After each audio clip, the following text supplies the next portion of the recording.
Black Waitress helped an old man every day. Then his lawyers showed up with bodyguards. Nina Brooks, a black waitress, had made it her ritual to assist Arthur Green every morning without fail. That pattern shattered abruptly when Marcus Levin, a lawyer, entered Cafe Aurora with 4 imposing bodyguards. The doorbell chimed at 8:47 a.m., but it wasn't the sound that caught Nina's attention. It was the silence that swallowed the cafe the instant the men in black suits stepped in. The sizzle from the frying pan froze mid-pop. Nina, 29, paused while wiping down a table. Her eyes met a scene she would never forget. 4 hulking security guards flanking a gray-haired man carrying a finely worn leather briefcase. His gaze swept the room and locked onto hers. "Are you Miss Nina Brooks?" Marcus Levin asked, moving directly toward her. Nina's pulse surged. Legal trouble? Her mother's debts? She could only nod, her voice gone. Every eye in the cafe followed. Carla in the kitchen, Daniel behind the counter, and a handful of morning patrons frozen mid-bite.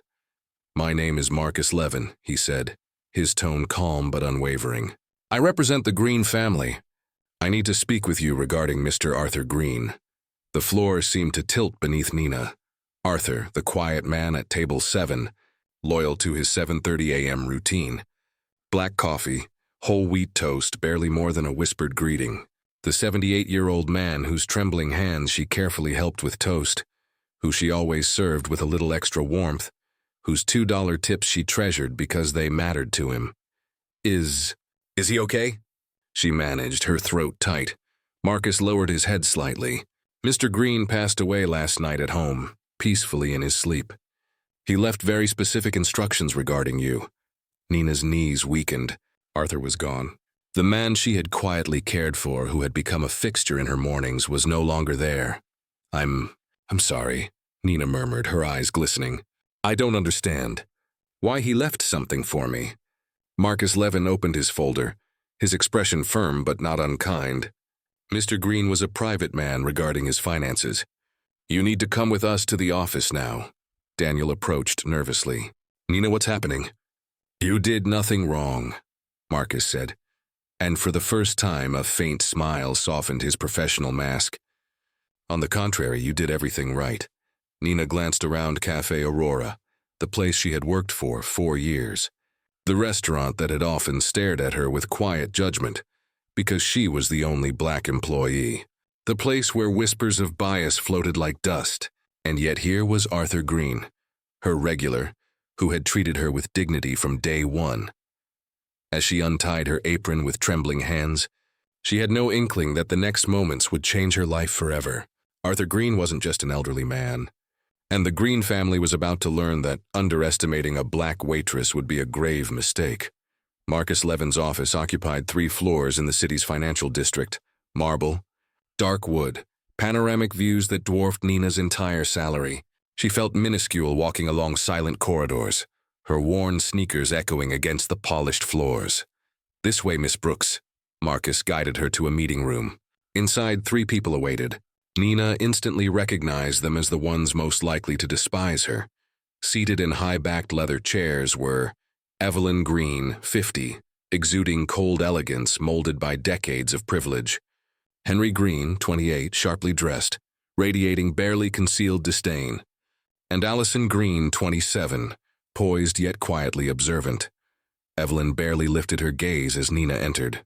Henry's eyes scanned her from head to toe, a look of disbelief and scorn etched on his face. "Is this the person?" he asked, as if she were some exotic anomaly. "Henry, please," Marcus murmured, though even he seemed uneasy in the room's tension. "Have a seat," Marcus instructed, motioning to a chair set slightly apart. Nina obeyed, feeling like a defendant summoned to judgment. Marcus opened the thick folder. Arthur Green registered his will 3 months ago, shortly after his pancreatic cancer diagnosis. He chose not to disclose his illness to the family. His instructions were precise. For the family, Beacon Hill Mansion, 2 summer estates, an art collection valued at $12 million, and a $50 million trust fund divided equally between Evelyn and Henry. Nina's breath caught. $50 million. Henry's posture eased. Relief flashed briefly across his face. Marcus Levin's tone shifted subtly. There is a second portion of the will concerning the family business. Evelyn frowned. Second portion? Marcus turned a page, eyes fixed on Nina. Green Holdings, a restaurant chain with 47 locations across 6 states.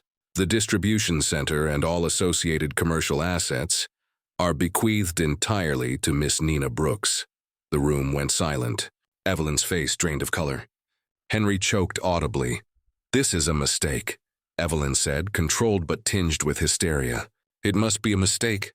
"There is no mistake," Marcus replied evenly. Additionally, a $15 million operating fund is allocated exclusively for restaurant improvements and expansion, under Miss Brooks's complete authority. Henry exploded. "This is absurd.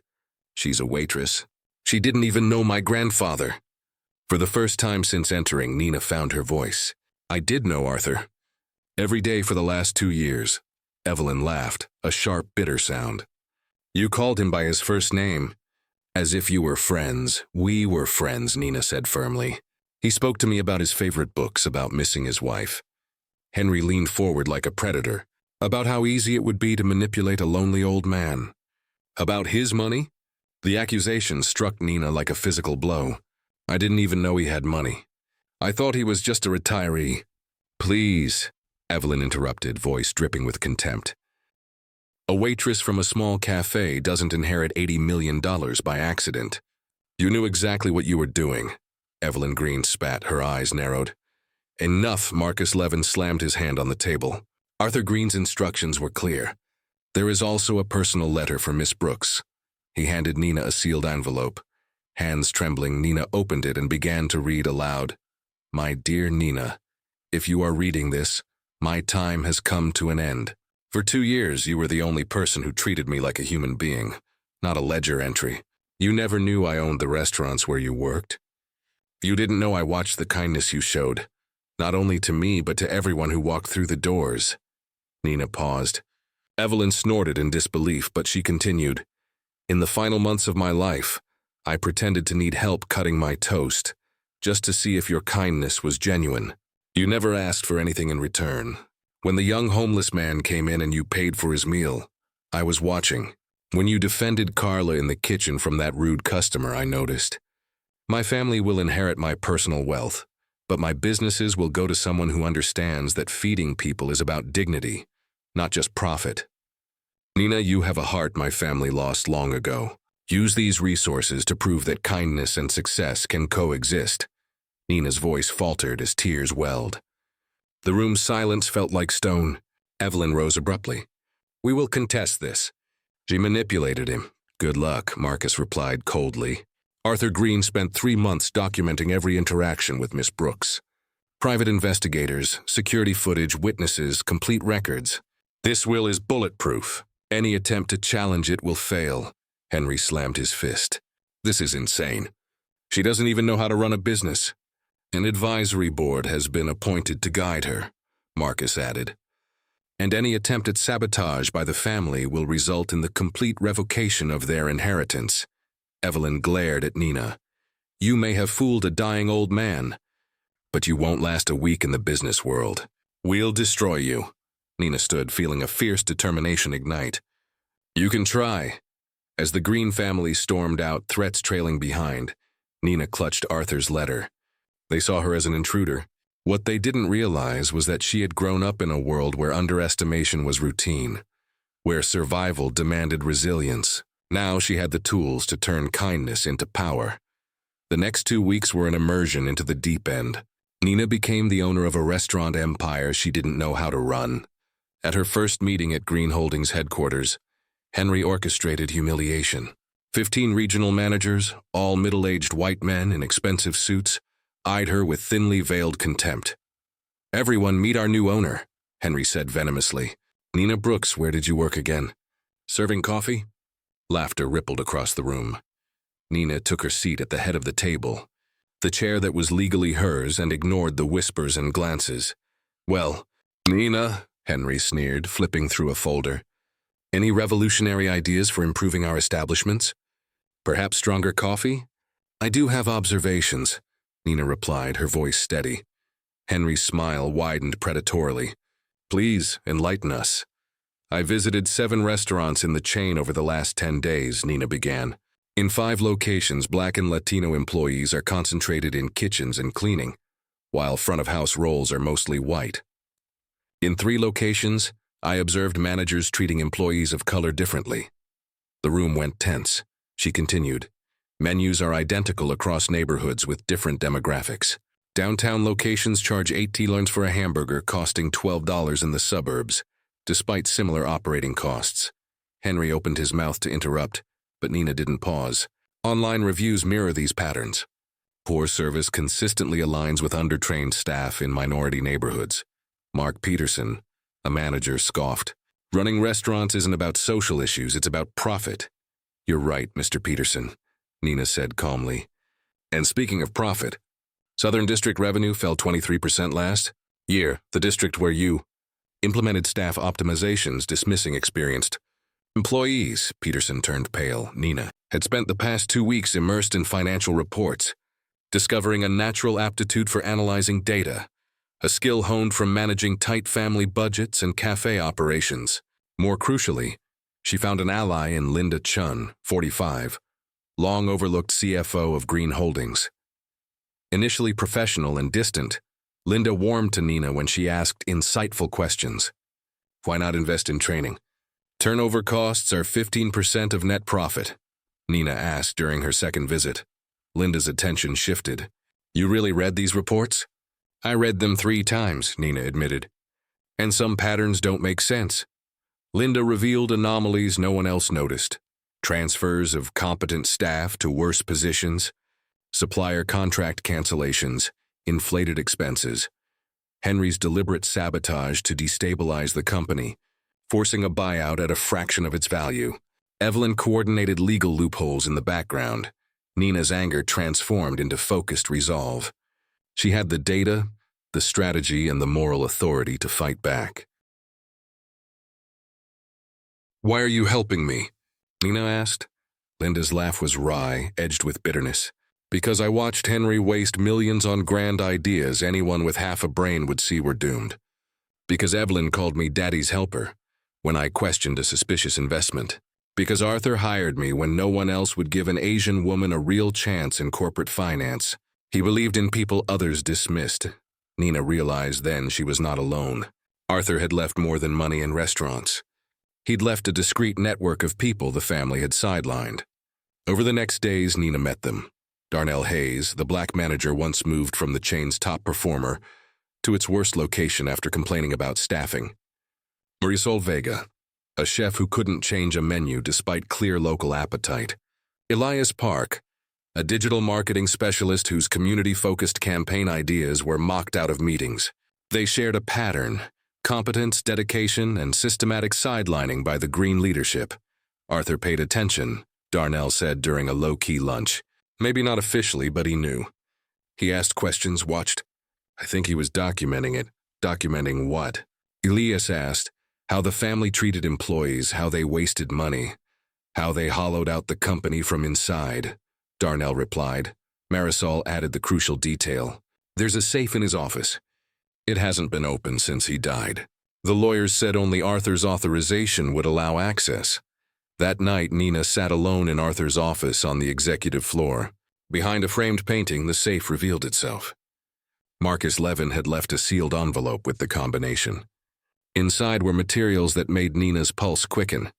Years of recordings, meeting notes, private investigator reports. Arthur had recorded conversations and collected proof. Every questionable decision, every biased comment, every trace of mismanagement. Worse and clearer were the financial dossiers, transfers, shell companies, offshore accounts, invoices that led to shadowed accounts. The paper trail suggested embezzlement that had sapped millions over years. Her phone buzzed. A text from Henry. Enjoying your new role, businesswoman? Next week we meet investors. They'll make an offer even you can understand. Nina smiled for the first time in days. They believed she was a frightened waitress playing at grown-up things. They hadn't noticed she now held evidence that could destroy reputations and freedoms. She organized Arthur's files carefully. She was no longer the intimidated woman who'd left the courthouse. She had the company, allies, and everything necessary to expose the Green family's scheme. Henry planned to present a crisis to investors in 5 days, expecting to force a fire sale. He didn't know she had spent weeks learning operations and, more importantly, gathering proof. When you grow up having to prove yourself constantly, you learn how to convert overlooked advantages into leverage. The difference between appearing strong and being truly dangerous, Nina understood, is evidence plus allies, plus a plan so precise that resistance collapses before it can mobilize. The investor meeting was scheduled for 10 a.m. in the executive lounge on the 30th floor, a panorama of the city, imported marble, a stage Henry expected would intimidate a woman who served coffee. Nina arrived 5 minutes early with a simple briefcase and one partner, Linda Chun.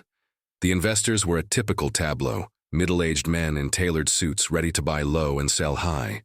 Henry stood, charming as ever. "Gentlemen, allow me to introduce our current owner, Nina Brooks. As you can see, she's a little overwhelmed with the responsibilities." Evelyn added faux sympathy. "Running a restaurant empire isn't like serving coffee, is it, dear?"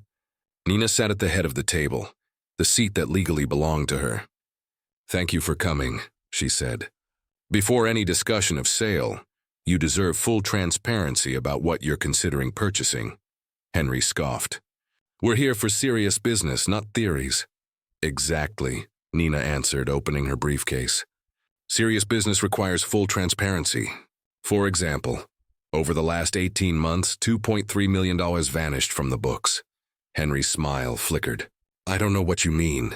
Nina handed out folders. "Transfers to offshore accounts, overpriced contracts with shell companies, fake invoices bearing signatures linked to Henry's shell entities. Lead investor." Mr. Henderson's interest shifted from polite to sharp as he scanned the pages. "Those numbers don't match what we were given," he said, "because the reports you received were doctored." Nina replied. Linda hooked a laptop to the projector. "Marcus Levin, please come in." Marcus entered carrying a box of evidence. Evelyn turned ashen. Henry stood abruptly, outrage and fear mixing on his face. "Justice," Nina said simply. The first recording played, Henry's voice unmistakable on a call. "I need Southern District sales to look terrible." The room went still. The tape continued, conversations, directives, invoices. Each piece fit into the other until the portrait was undeniable. A deliberate campaign of internal sabotage designed to depress valuations and justify a predatory buyout. Nina watched the men across the table process the material. She had not come to plead. She had come to present facts that would decide the company's fate. She had Arthur's documentation, witnesses ready to corroborate, a CFO who understood the books, and a legal structure Marcus Levin had prepared to enforce Arthur's wishes. Henry had expected to control the narrative. Instead, he'd walked into a courtroom of his peers, investors who now held proof of a criminal pattern. The arrogance that had carried him for years failed him in a room where hard evidence mattered more than social standing. Nina had intended to save a company that fed dignity to communities. She now had the means to ensure that dignity could not be bought off or bulldozed by entitlement. She closed the briefcase, calm and resolute, as the first investor looked up and said, "Tell me how you plan to proceed." "Cancel the contracts with the cheap suppliers and hire those friends of ours who charge triple." Henry's voice dripped with malice. "When the waitress realizes she's in the red, she'll want to sell fast." The room fell silent. Evelyn tried to rise, but Marcus Levin's hand gently stopped her. "Please remain seated. There's much more." The second recording revealed Evelyn instructing accountants to manipulate reports. The third captured explicitly racist comments about Nina. The fourth exposed bribed suppliers, deliberately delivering substandard products after Arthur's death. "My God," one investor murmured. "You sabotaged your own company to force a fraudulent sale?"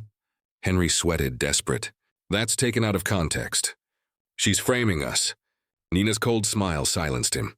"What context justifies this?" A security video played. Henry's voice echoed clearly. "Burn everything." "The little black girl can't find out the real numbers." Evelyn finally exploded. "You recorded private conversations." "That's illegal," Marcus interjected calmly. "These recordings were made on Arthur Green's private property. and in his office, legally protected. He suspected for years that you were embezzling. Mr. Henderson looked at his peers. Gentlemen, I believe we have no interest in a company entangled in financial fraud. Henry sputtered. She's lying. Manipulating? A what? Nina fixed him with a measured gaze. Go ahead. Tell these investors exactly what you think I am. Henry's mouth opened and closed like a fish out of water. Any word would confirm the prejudice already revealed. Standing tall, Nina addressed the room. Gentlemen, Green Holdings is well managed. The problem was internal sabotage. With that resolved, our 5-year growth projection shows a 300% profitability increase. Linda presented the real numbers. Without Henry and Evelyn's interference, the company was solid, profitable, and poised for expansion. I am no longer interested in selling, Nina continued.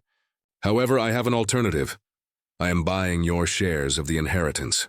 $5 million per share. $5 million, Evelyn exclaimed. Our inheritance is worth $50 million, Marcus Levin corrected. Considering the evidence of fraud, ongoing federal investigations, and imminent public exposure, your stake isn't worth that. Nina opened a sealed envelope. Investors, I've already delivered copies of all evidence to the FBI, IRS, and New York Times. The story goes public tomorrow. Henry's face turned crimson. You can't do this. We're family! Nina laughed coldly. Family? Family doesn't steal, sabotage, or demean employees. Family doesn't use phrases like little black girl when they think no one is listening. Evelyn tried one last card. No one will accept someone like you running a serious company. You don't belong in this world. Nina looked at the investors, at Linda, at Marcus. You're right, Evelyn. I don't belong in your world. I belong in a world where character matters more than pedigree, competence more than connections, and treating people with dignity is non-negotiable. That is why I will thrive where you failed. Mr. Henderson stood, extending his hand. Miss Brooks, it would be an honor to do business with someone of your integrity. When you're ready to expand, come see us. The investors greeted Nina with respect, ignoring the Greens completely. Evelyn and Henry gathered their belongings in silent humiliation. Privilege and arrogance had crumbled in a morning. At the door, Evelyn glanced back. This won't last. You'll fail and no one will help you. Nina smiled serenely. Evelyn, you've already given me the greatest gift, underestimating me. It gave me the time and space to prove what I'm capable of. Alone, Nina looked out over the city she now controlled. Arthur had given her more than a company. He had given her leverage, insight, and the power to transform prejudice into opportunity. 6 months later, Nina appeared on Forbes' cover as Breakthrough Businesswoman of the Year. Green Holdings expanded to 23 new locations, leading the region, and introduced a nationally copied diversity program. Henry now worked as a department store sales manager, fired repeatedly for attitude issues. Evelyn sold insurance over the phone, struggling to pay legal fees. At the grand opening of a downtown location, Nina cut the ribbon beside a framed photo of Arthur. Thank you for teaching me that kindness is power, she whispered. Darnell Hayes, now regional director, smiled knowingly. The best revenge, he understood, isn't destruction. It's building something so formidable that those who doubted you are left to wonder how they were blind for so long. Nina had proved that character, not privilege, determined success.